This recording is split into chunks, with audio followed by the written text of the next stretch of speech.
ప్రభుత్వం చేపట్టిన రెవెన్యూ సదస్సులో రాజకీయ జోక్యం లేకుండా చూడాలని నెల్లిమర్ల ఎమ్మెల్యే లోకం నాగమాధవి అన్నారు. విశాఖలో జరిగిన ప్రాంతీయ రెవెన్యూ సదస్సులో ఆమె మాట్లాడారు.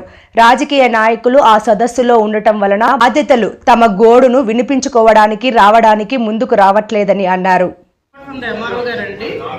అది కూడా నేను ఇప్పుడు సబ్మిట్ చేస్తున్నాను.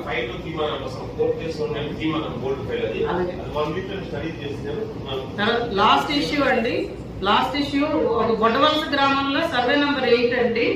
This has been encroached. ఇదేంటంటే మన ఎండిఆర్ రికార్డు ప్రకారం ఇది ఏడబ్ల్యూడి గయాలని చూపిస్తున్నదండి.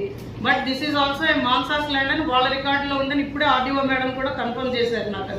ఇది రికార్డులన్నీ తీయించి చూస్తే అక్కడ సుమారు ఒక 20 మంది దాకా ఇల్లు కట్టేసుకున్నారండి. ఆల్రెడీ నార్మల్ హౌసెస్ కాదండి ఇవి. 30-40 లక్షలు పెట్టి ఇల్లు కట్టేసుకున్నారు. వాళ్ళకి కరెంట్ కనెక్షన్ సగం మందికి ఇచ్చారు, సగం మందికి ఇవ్వలేదు.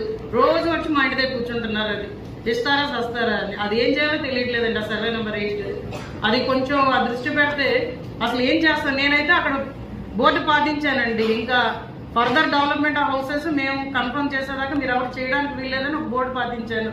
అందుకని నేను చెడ్డదాన్ని కూడా అయ్యాను. కానీ కొంచెం అది క్లారిటీ ఇస్తే అది బాగుంటుందండి. మిగిలిన భోగాపురం సమస్యలన్నీ కూడా మన ప్రిన్సిపల్ సెక్రటరీ గారికి కూడా తెలుసు. సో అంటే నేను ప్రత్యేకంగా చెప్పక్కర్లేదు.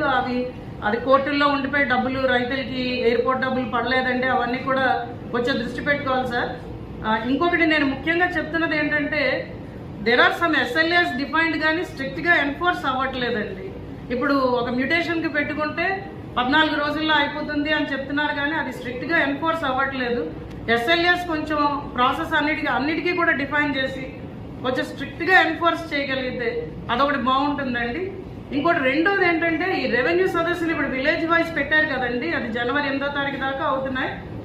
అక్కడ పొలిటికల్ ఇంటర్ఫిరెన్స్ కొంచెం ఎక్కువగా ఉందండి. ఏ పార్టీ అయినా, I'm not going to name A party, but అక్కడ ప్రజలు స్వచ్ఛందంగా వచ్చి అధికారులకి ఇద్దాం అనుకున్నప్పుడు అక్కడ పొలిటికల్ ఈ విషయం నాకు తెలుసులే నేను సెటిల్ చేస్తాను అన్న ధోరణి ఎక్కువగా కనిపిస్తున్నారండి. అంటే మేము ఎమ్మెల్యేస్గా మేము ప్రతి చోట ఉండలేము.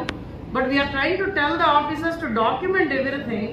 అది కొంచెం మిస్సింగ్ అవుతున్నదండి. కాబట్టి దీని ఎండ్ రిజల్ట్ ఎలా ఉంటుందని కొంచెం భయం వేస్తున్నది. సో అది కూడా కొంచెం దృష్టి పెట్టమని చెప్తున్నాం అండి. థ్యాంక్ యూ అండి.